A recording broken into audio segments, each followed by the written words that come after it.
Saudara-saudara yang saya hormati, pimpinan Danantara, ketua dan seluruh Dewan Pengawas Danantara, para anggota Kabinet Merah Putih, para tokoh-tokoh yang hadir di sini semua, seluruh pejabat pegawai Danantara, para undangan rekan pers dan media yang hadir. Ini adalah ulang tahun Danantara yang pertama. Tentunya selalu kita bersyukur kita masih diberi kesehatan oleh Allah Subhanahu wa taala, Tuhan Maha Kuasa. Kita juga bersyukur atas segala berkah yang diberikan oleh Yang Maha Kuasa kepada bangsa dan negara kita. Saudara-saudara sekalian,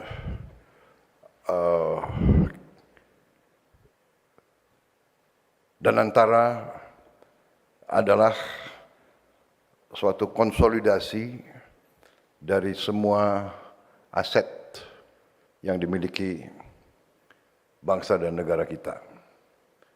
Artinya Danantara diberi tugas dan kepercayaan yang cukup berat, yaitu mengelola dan memanage kekayaan bangsa.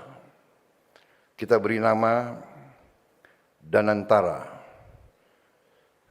yaitu daya Anagata Nusantara, daya kekuatan, energi, Anagata masa depan.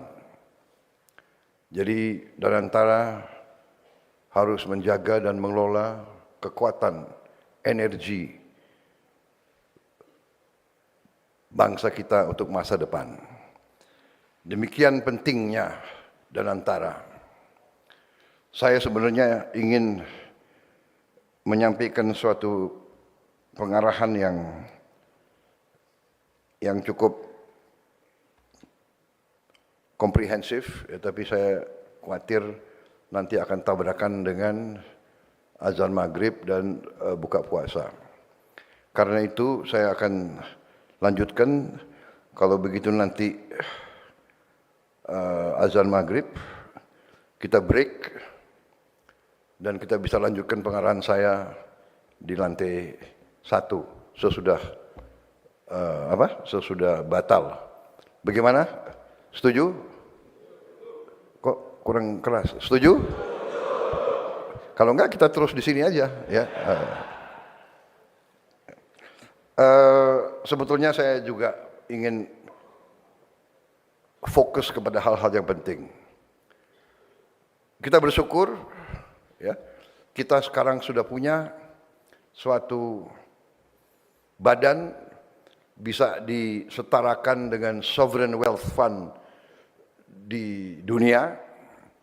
Kita bersyukur sekarang Indonesia punya sovereign wealth fund mungkin ke-6, ke-7 terbesar di dunia. Ya. Kita juga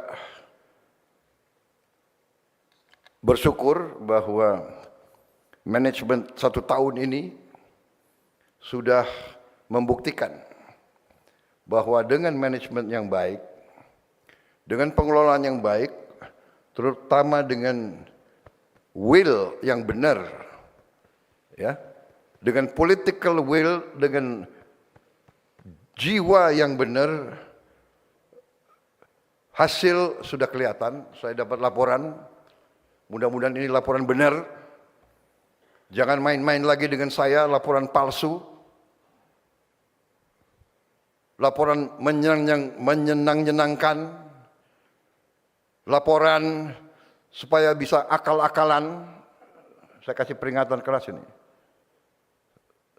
Saya dapat laporan, saya cukup gembira. Return on asset 1 tahun 2025 dibandingkan tahun sebelum-sebelumnya sudah naik lebih dari 300%.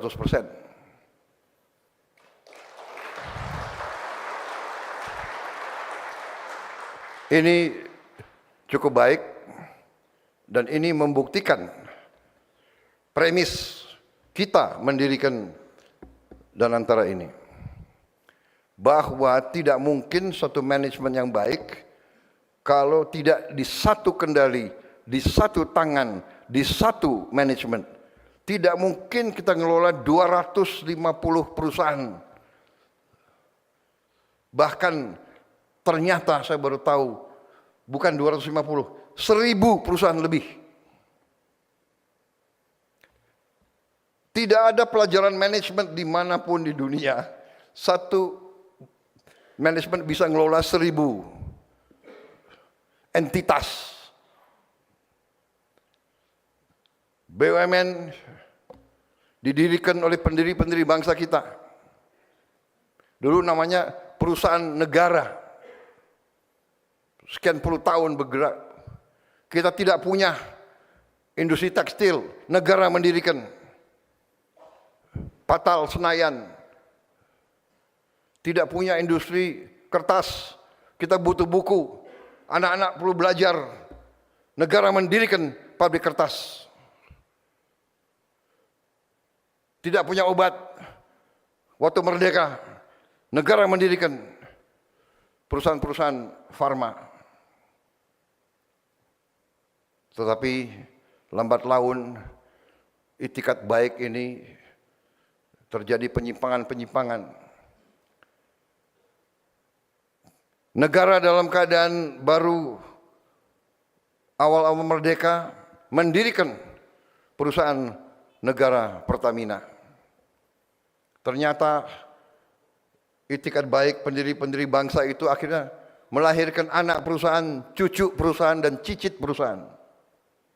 Saya kaget, Pertamina punya 200 anak dan cucu perusahaan. Dan aneh lagi, ada peraturan-peraturan yang lebih aneh lagi. Kalau BUMN boleh diaudit oleh negara. Katanya kalau cucu perusahaan tidak boleh diaudit. Peraturan dari mana ini? Jadi saudara-saudara, premis kita ternyata benar. Konsolidasi satu manajemen dengan rasional, dengan standar-standar terbaik dunia. Return on asset saya terima di atas 300%. Ini masih jauh dari sasaran kita. Saudara-saudara, perusahaan yang baik, return on asset harusnya minimal 10%. Kalau yang bagus 12%, yang hebat 15%. Kita harus memiliki target yang bagus, yaitu 10%. Tapi kita mengerti bahwa itu mungkin dalam tahun-tahun pertama belum bisa kita capai.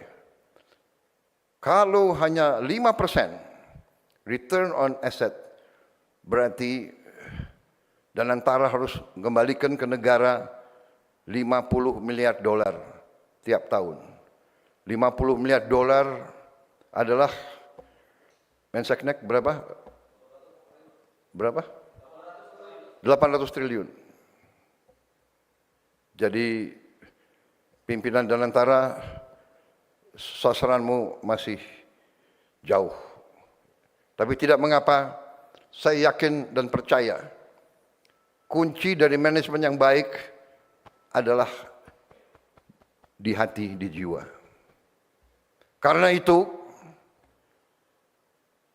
dalam tahun pertama ini, walaupun saya ucapkan terima kasih, saya ucapkan selamat atas prestasi saudara-saudara, tapi saya ingatkan sasaran masih cukup jauh. Saudara harus bisa memberi return 5% minimal kembali ke negara, 50 miliar dolar minimal. Saudara-saudara, ini semakin mendesak karena kita lihat dunia sekarang penuh ketidakpastian. Terjadi di mana-mana. Krisis. Tapi saudara-saudara, krisis selalu menghasilkan peluang. Krisis adalah ujian. Krisis adalah batu loncatan. Yang kuat akan selamat. Yang tidak kuat akan terus menderita. Ini pelajaran sejarah. Saya yakin dan percaya bangsa Indonesia diberi kekayaan alam yang luar biasa dan kita mampu keluar dari krisis ini. Kita akan keluar dari krisis ini semakin kuat. Krisis ini menurut saya adalah suatu blessing in disguise. Memang penuh kesulitan, memang penuh tantangan. Tapi memaksa kita mempercepat niat-niat baik.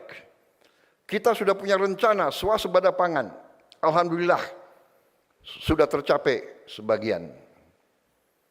Kita sudah punya niat swasembada energi yang rencana kita yakin kita akan tercapai dalam 4 tahun lagi.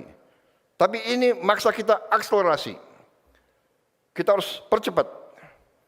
Kita punya banyak alternatif. Kita yakin bahwa kita atasi masalah ini. Banyak negara dalam kondisi yang lebih menyedihkan daripada kita. Kita punya kelapa sawit yang sangat banyak. Kita punya nanti singkong yang cukup. Kita bisa dapat BBM dari jagung, dari tebu. Saudara-saudara, kita punya geotermal yang sangat besar. Kalau tidak salah kedua cadangan terbesar di dunia. Yang belum dieksploitasi seperti